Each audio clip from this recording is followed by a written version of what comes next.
Good morning. We're going to do rates of reaction topic today. So you have in front of you a handout of notes and questions, and you also have the mandatory experiment that we're going to do this afternoon. So the whole aim of these lessons is to prepare you with the knowledge to do the experiments. So the first thing I want to do is talk about what we call chemical kinetics. So how fast or slow a reaction occurs is very useful for people who do industrial chemistry, who produce things, because they want to be efficient. So if you were working for a chemical company, you might want to know how to speed up reactions. And that's what we're learning. So I've written on the board here the rates of reaction. Here's the definition down here. The rate of reaction is the amount of substance used, depending on what you're going to measure, or if you're measuring the product, the amount of product that's made over the time it takes. So that's your expression for the rate of reaction. And the factors that affect the rate of reaction are, most importantly, temperature. So most reactions, but there is some exceptions in chemistry, most reactions in chemistry, if you heat the system up, the reaction goes faster. Majority. Concentration, if you make the reactants of your balanced equation or system, you make the reactants more concentrated, the reaction goes faster. Surface area to volume ratio. This is often incorrectly written in exams by students. They'll say the surface area affects the rate of reaction. It's not enough information. You need to say to volume ratio, because you could have a very large particle and it has a very large surface area, but there's a whole lot of product in here that's not getting to the solution on the outside, and you can have a very small particle that has a very little surface area but a small volume inside. So if you're talking about rate of reaction, it's surface area to volume ratio, and that's a ratio symbol there. So you can see this is actually a small surface area to volume ratio. The fraction of the surface area compared with the volume that it's containing is small. This is actually a high surface area to volume ratio because there's such a small amount of volume in there. So something this small is going to dissolve faster than something this big. So when students write surface area and that's all, that's not enough information. You have to write surface area to volume ratio. And the final thing that affects the rate of reaction is catalysts. Catalysts are a substance that can be added to a system, a reacting system, but they don't get used up. They just help the reactants get together faster. So it could be, in some instances, it could be like a aluminium plate with holes in it, and you put it in, and for some reason the molecules are attracted to the plate and therefore they're more likely to collide with each other and it makes a faster reaction. Or it could be a powder. So examples in our real life situation are biological catalysts. Does anyone know what they're called? It's like enzymes? Yes, very good. Enzymes. Enzymes, if we didn't have enzymes in our body, which are proteins, specialised proteins that make reactions go faster, everything would happen too slowly and we would die.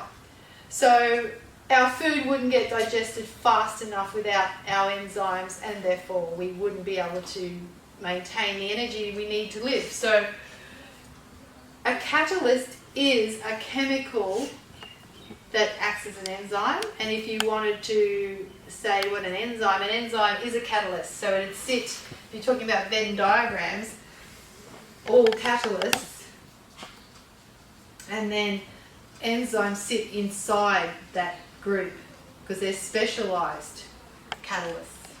So not all catalysts are enzymes, but all enzymes are catalysts.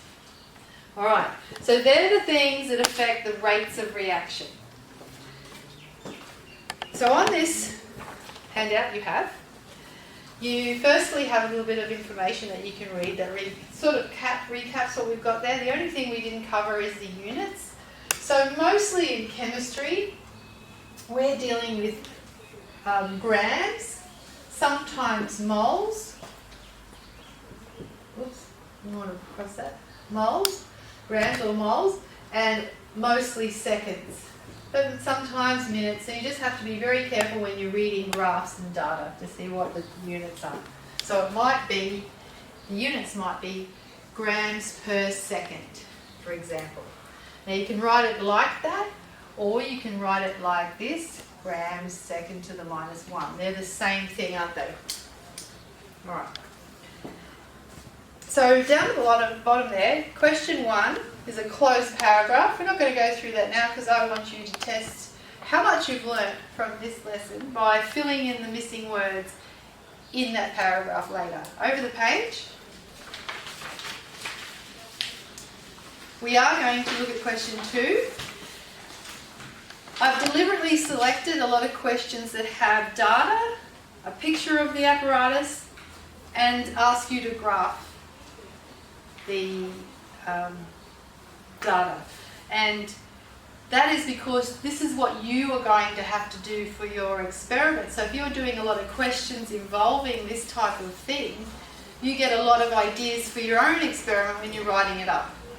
So they do a whole lot of different approaches, and you can be looking at this thinking, oh, I'm going to do that, or when I analyse, I'm going to copy that example. So let's read question 2 together because it helps us learn a lot straight away. So question 2 is the rate of reaction between magnesium, metal, and hydrochloric acid. And we went through this yesterday. It's one of the rules you might recognise, and you should recognise. Acid plus metal gives salt and hydrogen gas. Very good. Excellent. And the other thing you've got to make sure is it's balanced. Is this balanced? Yeah, good. It's balanced because we're checking, 2 hydrogens, 2 hydrogen, 2 chlorines, 1 magnesium, 1 magnesium. So what you do next is you have a look at what they've given you. So they've given you the rate formula, and they've told you various units can be used, like moles per second, grams per second, mils per second. Now the hypothesis for this experiment, because it's a student's experiment, is the rate of reaction between magnesium and hydrochloric acid will show a linear decrease over time. A linear decrease. The aim is to investigate the reaction between 20 mils of 0.1 molar hydrochloric acid and 1 centimetre of magnesium ribbon. So that's your data, and you really should write that down. So data, you have 20 mils of 0.1 molar HCl and 1 centimetre of magnesium ribbon. And this is how they did it. So they've got a conical flask with hydrochloric acid. They've got an insert funnel to put the magnesium in without losing any of the gas that's produced. Because you can see that hydrogen, which is lighter than air, is going to come off the reaction. So what's going on there is magnesium's dropped into the hydrochloric acid conical flask. It starts reacting, producing hydrogen. The tube that's coming out, not this little funnel, but the other one, is a delivery tube that is allowing, like what we did in the lab on the first day, the hydrogen to be collected underwater. So it is a upside down measuring cylinder that's full of water, and as the hydrogen is bubbled up through it, it's displacing the water, and you are able to measure the hydrogen that you produce by water displacement. So that's what's going on. Now, if this is an exam question, don't rush. Take the time to try and understand the experiment, because most students have a quick glance at the picture and the data and then start answering questions and they've missed the point. So you need to look carefully at the diagram and now have a look at the results. So this student collected these results, the volume of the hydrogen, after a certain amount of time. So of course initially no hydrogen, and then after 10 seconds 5 mils, etc. all the way. And to save time, I stuck in the graph so you don't have to graph this one, another one. So here is the plot of the volume versus time, volume of hydrogen produced versus time. So we're going to answer some questions. The first question says, construct a graph of, so we've done that, A. The second one, B. Examine the gradient of this graph and comment on the rate of formation of hydrogen gas as the reaction proceeded to completion. So, remember what the hypothesis was? The hypothesis was the rate of reaction between magnesium and hydrochloric acid will show a linear decrease over time. So, what do we know about this graph? We've got time and we've got volume. What's the gradient tell us? It's increasing. Does it?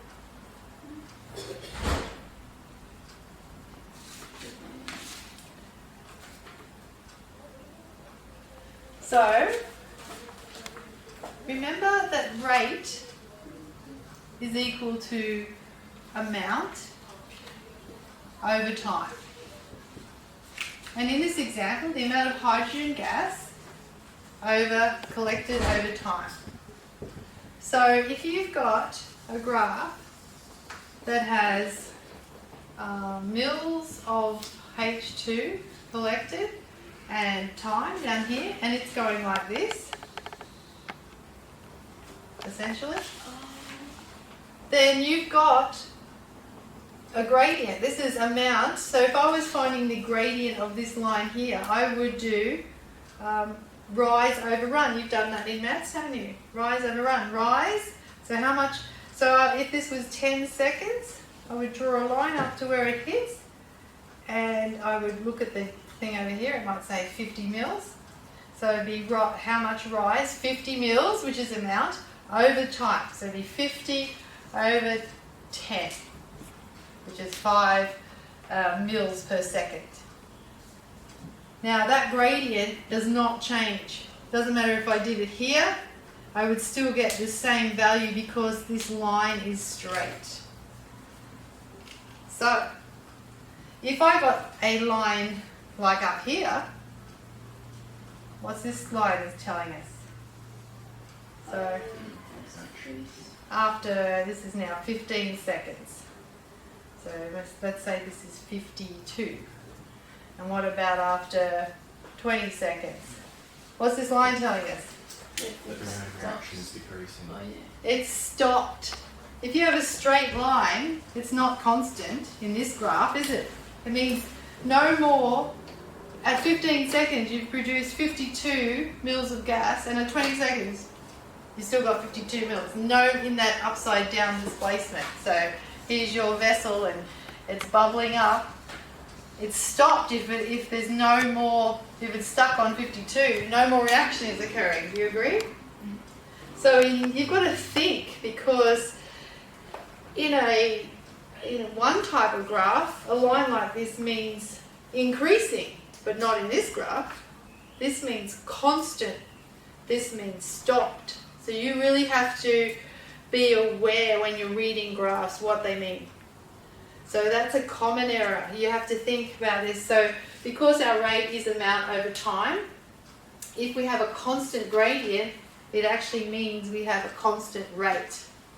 So, and we have a constant gradient, and then up here, just sort of, I don't know, let's see, it starts to curve down. So mine's a little bit different. There's a bit more of a curve. It starts to go slowly like this. So is this, so if the gradient, I'll just use a different colour.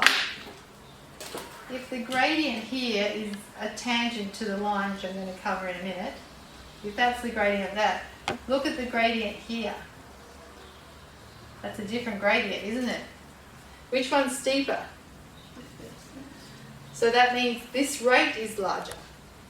And that rate It's small. is smaller. And then up here, we still haven't hit the flat. The gradient to the line would be like that. So that's even flatter. Does that mean the rate's decreasing? Yes. So is the student, if the graph is like that, is the student's hypothesis right? Which was, let's go back and read the hypothesis. It says the rate of reaction between magnesium and hydrochloric acid will show a linear decrease over time. Do we agree? Yeah. I think it's accurate at the end. So it's constant and then shows a linear decrease towards the end of the reaction. So it's partially right. So it says examine the gradient of this graph and comment on the rate of formation of hydrogen gas as the reaction proceeded to completion. Now I'll read you the exemplar and you tell me what you think. The rate of this reaction is shown by the gradient of the graph for the formation of hydrogen gas with time. As the gradient is fairly constant for the first 50 to 60 seconds, do you agree? First 50 to, the gradient is constant for the first 50 to 60 seconds. Stuart, you've got to be looking at your graph. Do you agree? Yeah. Do you agree? Yeah. So find from 0 to 50 to 60, you reckon the gradient is fairly constant between those times? Or maybe it's 70. It's slow. I think it is. That's quite accurate. Then this means the reaction rate is also constant for the first 50 to 60 seconds. So the gradient, what this person is answering the question saying, because the gradient is fairly constant for the first 50 to 60 seconds, the rate is fairly constant. You're relating gradient to rate. The reason I'm reading this out is this would be an A answer because they've put data into their answer. They haven't answered really generally, like yes, it does show a decreasing rate of reaction. Or it doesn't say, yes, this graph shows at first a constant rate of reaction followed by a decreasing rate of reaction. It actually puts data in. That's what you would have to do. If you're given data, you must use it. So, and you could have different answers. This is being really quite generous. So it's saying first 50 to 60 seconds, there's a constant rate, and this means, sorry, a constant gradient, this means a constant rate. From 60 seconds onwards to the end of the reaction at 100 seconds, because don't use this is my example, use the actual graph, to 100 seconds, the gradient of the formation of hydrogen gradually reduces to 0. So the graph's becoming horizontal. This shows the rate steadily decreases to 0 during the last 40 seconds of the reaction. What do you think of that answer? I'll go with it. That's good. Yeah. So that's what you need to write for yourself. You don't have to actually write 50 to 60 seconds. You could be actually more detailed than that, more accurate. They've just sort of said about that, and you can see that that's acceptable. But they have used data to be more precise with their answer. So that's what you should write in there. And then part C. Would you like to go on, or you want me to wait for you to write stuff in? I'm good to go. Yeah. Good to go, all right. So C, on the basis of these experimental results, comment on the validity of the student's hypothesis. You may assume the experiment was conducted carefully with negligible experimental errors. Wow, I don't know any student that produced with negligible experimental errors, but this one did. So, comment, what would you say? Now, I might do the same for the video and for clarity. I'll just read you the exemplar and you tell me what you think. These, when I say exemplars, they're enough to get an A. You probably could do better, but the student's hypothesis predicts The reaction rate will decrease uniformly as it progresses to completion. These results partially support the student's hypothesis, as they do show the reaction rate slowly falls to zero during the later part of the reaction. However, during the first 50 to 60 seconds of the reaction, the rate is fairly constant. This constant rate is not predicted by the student's hypothesis. See how particular? You have to get full marks. If you just say, yes, it was true, and don't bother about the fact that they didn't mention it was constant at some part, are you going to get full marks? No. So it's a really good example. All right, and we're going to do one more, and then that will be time for yourselves to do the rest of the questions. So we're going to videotape one more. So we're going to keep going. If you go to the next question.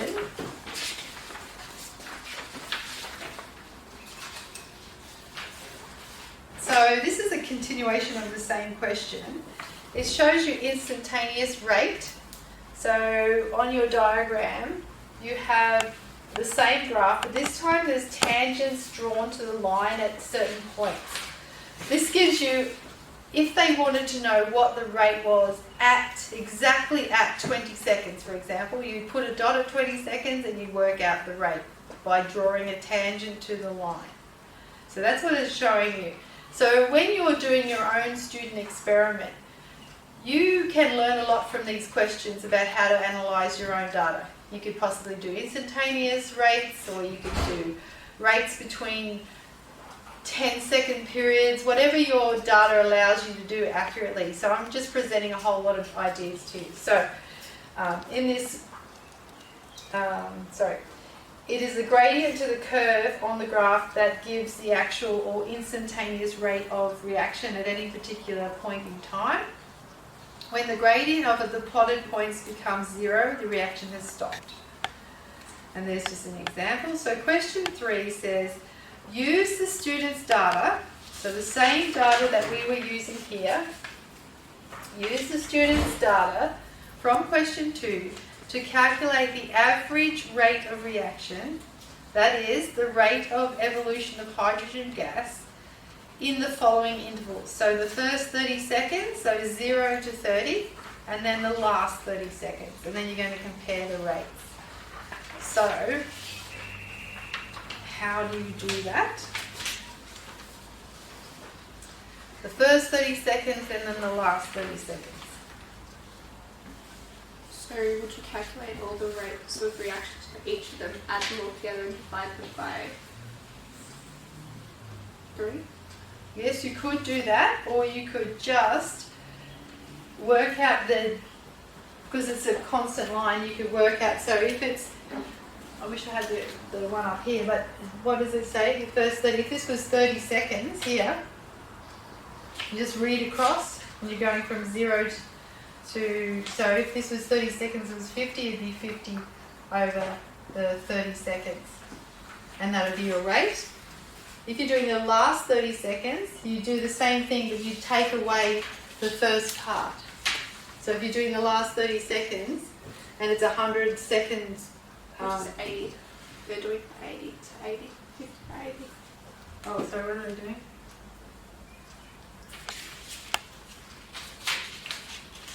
Let me have a look. So I thought it said the last... Why can't I find the question? 1 second. Yeah, the last 30 seconds. Can you see how that's the last? Yeah, from 50 to 80. Yeah. They're not doing 90 and 100. Okay. So the last 30 seconds of your data, because what does the data say? Yes, because 90 and 100 are stopped. So that's why they've taken those off, because it's stopped. So the last 30 seconds is 50. So you find out what volume is in there by taking away the first up until 50 seconds, and then you'd have how much you've produced in that last period of time over the time taken, which is still 30 seconds. So if you take away, so from 80, so from 50, you've got 24, and then from 24 to 80 is 32. So 32 minus 24 is how much volume of hydrogen you produced. Can you see that? Yeah, okay. So at the end point, the maximum amount of hydrogen you produced was 32 mils. And then if you go back to when the time was 50, you'd produce 24. We're only going from that last 30 seconds, so you take 24 off 32 and you only produced 8 mils in between that last 30 seconds. Does that make sense? Yeah. So, I'll just write it on here.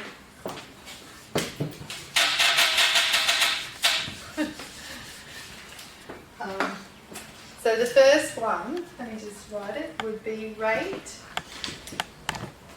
equals 16 over 30. Do you agree with that? Yeah. Yep. And so that's the first 30 seconds.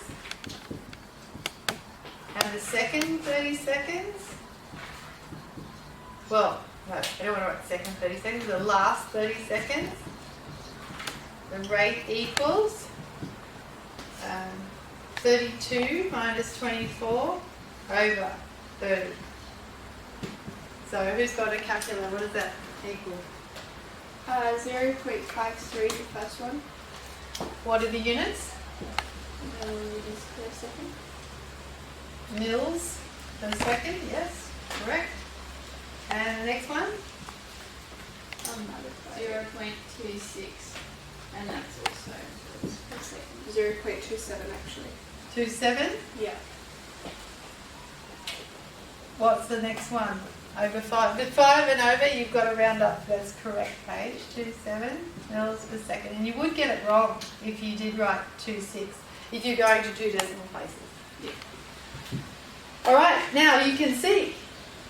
So the next part of the question is not just work this out. You can see it's slowing. This is evidence that it's slowing because this is the rate it's producing at the beginning in the first 30 seconds. 0.53 mils per second it's producing of hydrogen gas, and towards the end of the experiment it's only producing 0.27 mils per second hydrogen gas. So you can really prove it and would be a better answer in your first question, proving it. A student is asked to test the following hypothesis concerning the effect of concentration on reaction rate. The reaction of a chemical reaction, the rate of a chemical reaction is directly proportional to the concentration of the aqueous reagent involved in the reaction. So that's the hypothesis. The following times were recorded and 0.3 grams of mass was lost using 150 ml quantities of various molarities of HCl to react with a 2 gram sample of calcium carbonate. So you see you've got data here and then you've got questions. So the first question says, what is the balanced chemical equation? So this is perfect practice for you because it uses one of the rules, doesn't it? Which rule does it use? So what are we adding? We're adding hydrochloric acid to, what are we adding to? A salt. Like, calcium carbonate. Calcium carbonate. Yes. Which is what you're going to do in your home kit and here. You're adding hydrochloric acid from Bunnings to calcium carbonate chips, which are marble chips, and you're watching the reaction rate. So perfect for you to test your rule. What's the rule? Isn't it acid plus carbonate? Yes. Which equals salt plus carbon dioxide plus water. Oh, very good. Very good. Go to the top of the class. Acid plus carbonate gives salt plus water plus carbon dioxide. Gonna run out of time. Room again, so I'm writing it underneath. So HCl plus calcium carbonate plus 2 polyatomic ion that you know off by heart, don't you, Paige? Carbonate, CO3, 2 minus, plus 2, 2 minus, perfect the way it is. It's a solid. We're adding marble chips to an aqueous solution of acid. And we then follow the rules to know what is produced. So this is what you do. On your paper, you get your fingers and you cover up where carbon dioxide would come from and where water would come from to work out the salt. So what is the salt going to be? Have a look up here.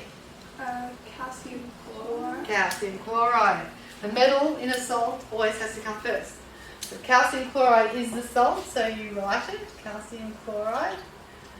You check the formula. Valency of calcium,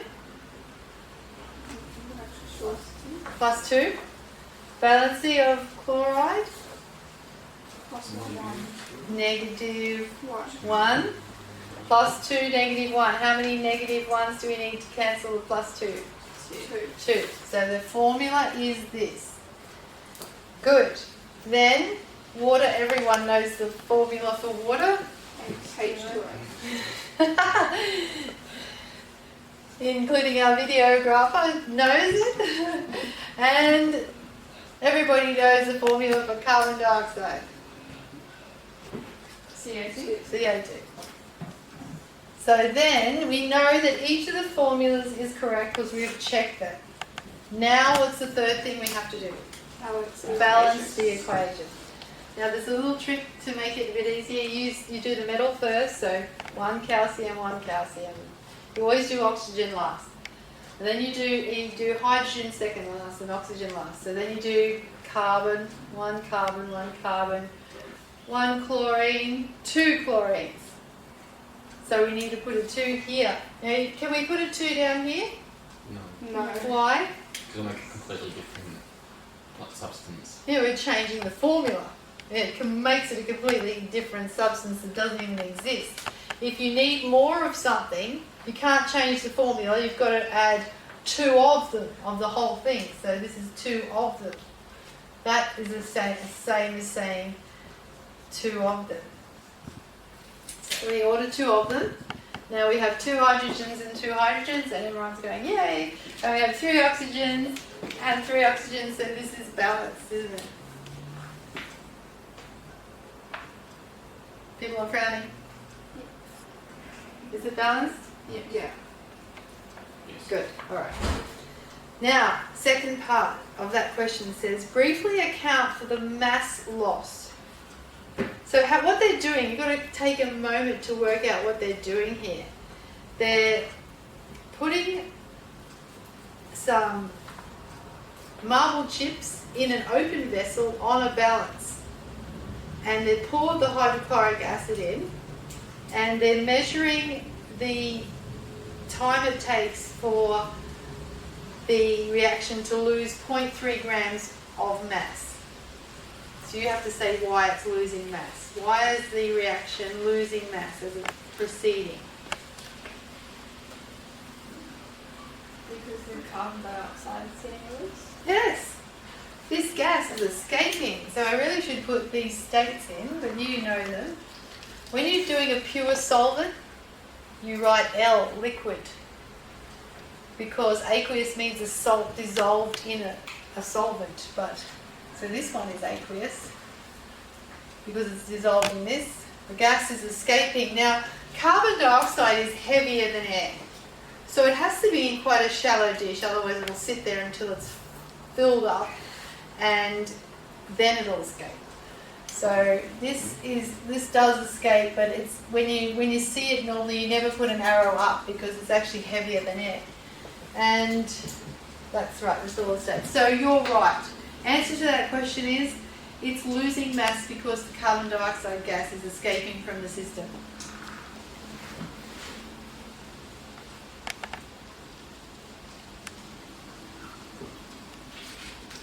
So the second part of that question, just for the video to keep rolling, says, all right, the table is missing results. The table is missing the reaction rate in grams of carbon dioxide per second. So we want to fill the table in. How do we do that? So this is A, B, rate equals, who can tell me? The volume It was amount divided by time. Amount divided by time. Do we have these things? So it's going to be, how much mass are we losing each time? 0.3 grams. So we do, we have amount. It's 0.3 grams of carbon dioxide. And how long does it take to lose? They're all different, the times, aren't they? So we can work out different rates and put them in there. So the first 0.3 grams, I should say CO2. The first 0.3 grams takes 1490 seconds. But then it gets slower and slower. So that's how you work out the rate for that very first box. And what's the answer to that?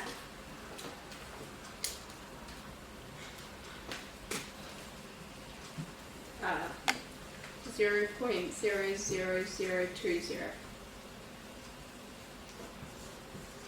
that right? Yeah. So you could write that in scientific notation, 1, 2, 3, 4, 2 times 10 to the minus 4 grams per second, yes?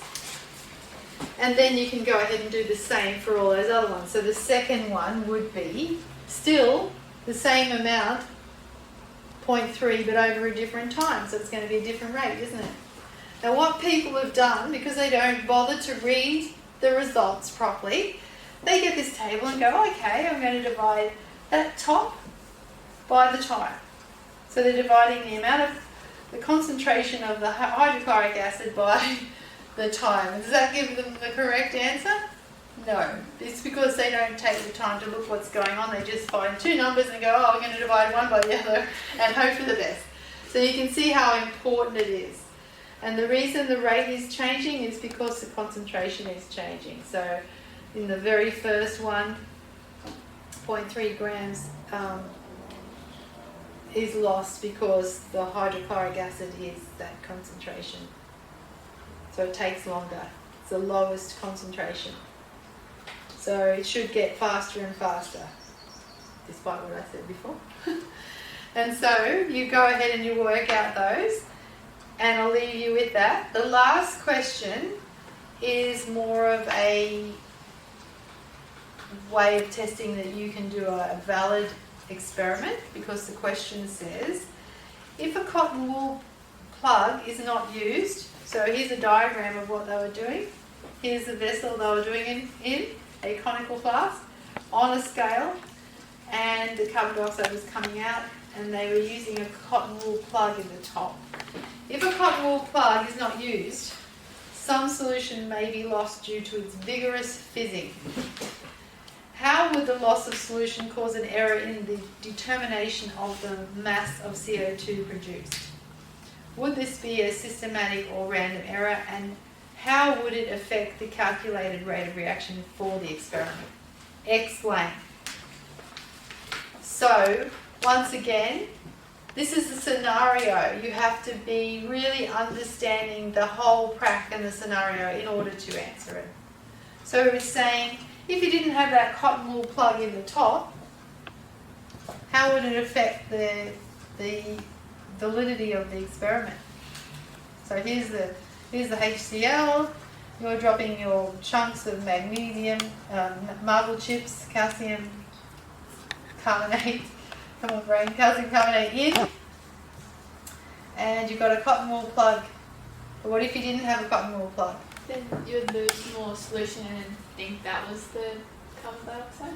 Right, you think more carbon dioxide is being generated than it actually is, because once you take this cotton wool plug out, little bits are, because it's so fizzy, are flicking out, and you're losing liquid. You're actually losing some of this.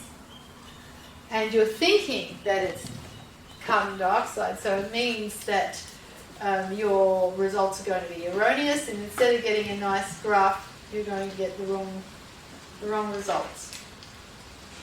And do you think this would be a systematic error or a random error? Systematic, probably, because it just keep happening. Or Do you think when this is fizzing, does some hit here and bounce back in, Oh, and yeah. some hit here, and some actually hit the top?